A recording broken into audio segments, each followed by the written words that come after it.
No other profession calls on its practitioners to lay down their lives for their art, save the armed forces and, in Sri Lanka, journalism. In the course of the last few years, the independent media have increasingly come under attack.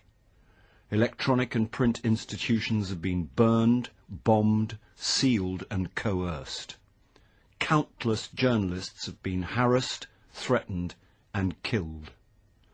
It has been my honour to belong to all those categories, and now especially the last. I have been in the business of journalism a good long time. Indeed, 2009 will be the Sunday Leader's 15th year. Many things have changed in Sri Lanka during that time, and it does not need me to tell you that the greater part of that change has been for the worse. We find ourselves in the midst of a civil war ruthlessly prosecuted by protagonists whose bloodlust knows no bounds.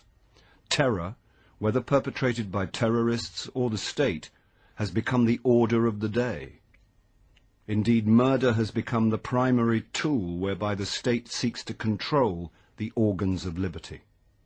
Today it is the journalists, tomorrow it will be the judges. For neither group have the risks ever been higher or the stakes lower. Why then do we do it? I often wonder that. After all, I too am a husband and the father of 3 wonderful children. I too have responsibilities and obligations that transcend my profession, be it the law or journalism. Is it worth the risk? Many people tell me it is not. Friends tell me to revert to the bar, and goodness knows it offers a better and safer livelihood. Others, including political leaders on both sides, have at various times sought to induce me to take to politics, going so far as to offer me ministries of my choice. Diplomats, recognizing the risk journalists face in Sri Lanka, have offered me safe passage and the right of residence in their countries. Whatever else I may have been stuck for, I have not been stuck for choice. But there is a calling that is yet above high office, fame, lucre and security. It is the call of conscience. The Sunday Leader has been a controversial newspaper because we say it like we see it. Whether it be a spade, a thief or a murderer, we call it by that name. We do not hide behind euphemism. The investigative articles we print are supported by documentary evidence thanks to the public spiritedness of citizens who at great risk to themselves pass on this material to us. We have exposed scandal after scandal, and never once in these 15 years has anyone proved us wrong or successfully prosecuted us. The free media serve as a mirror in which the public can see itself without mascara and styling gel.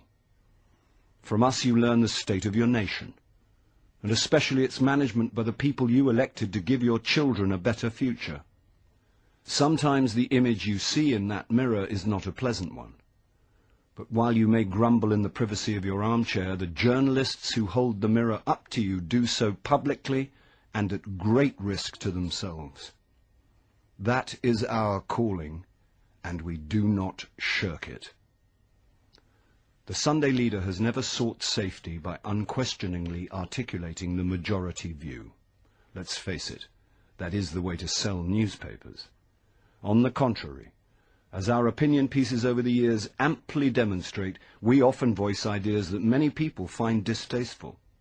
For instance, we have consistently espoused the view that while separatist terrorism must be eradicated, it is more important to address the root causes of terrorism and urge government to view Sri Lanka's ethnic strife in the context of history and not through the telescope of terrorism. We have also agitated against state terrorism in the so-called war against terror, and made no secret of our horror that Sri Lanka is the only country in the world routinely to bomb its own citizens.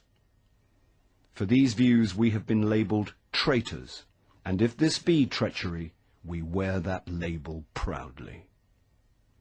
Many people suspect that the Sunday leader has a political agenda. It does not.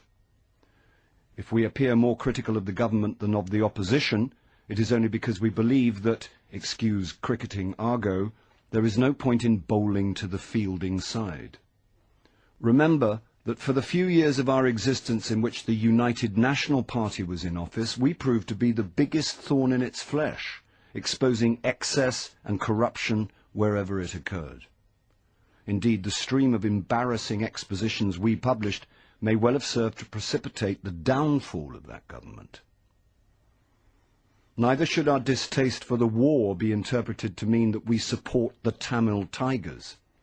The LTTE is among the most ruthless and bloodthirsty organizations to have infested the planet. There is no gainsaying that it must be eradicated. But to do so by violating the rights of Tamil citizens, bombing and shooting mercilessly, is not only wrong, but shames the Sinhalese, whose claim to be the custodians of Buddhist teaching is forever called into question by this savagery, much of it unknown to the public because of censorship. What is more, a military occupation of the country's north and east will require the Tamil people of those regions to live eternally as second-class citizens, deprived of all self-respect. Do not imagine you can placate them by showering development and reconstruction on them in the post-war era. The wounds of war will scar them forever, and you will have an even more bitter and hateful diaspora to contend with. A problem amenable to a political solution will thus become a festering wound that will yield strife for all eternity. If I seem angry and frustrated, it is only because most of my compatriots and all the government cannot see this writing so plainly on the wall. It is well known that I was on 2 occasions brutally assaulted, while on another my house was sprayed with machine gun fire. Despite the government's sanctimonious assurances, there was never a serious police inquiry into the perpetrators of these attacks, and the attackers were never apprehended. In all these cases, I have reason to believe that the attacks were inspired by the government. When finally I am killed, it will be the government that kills me.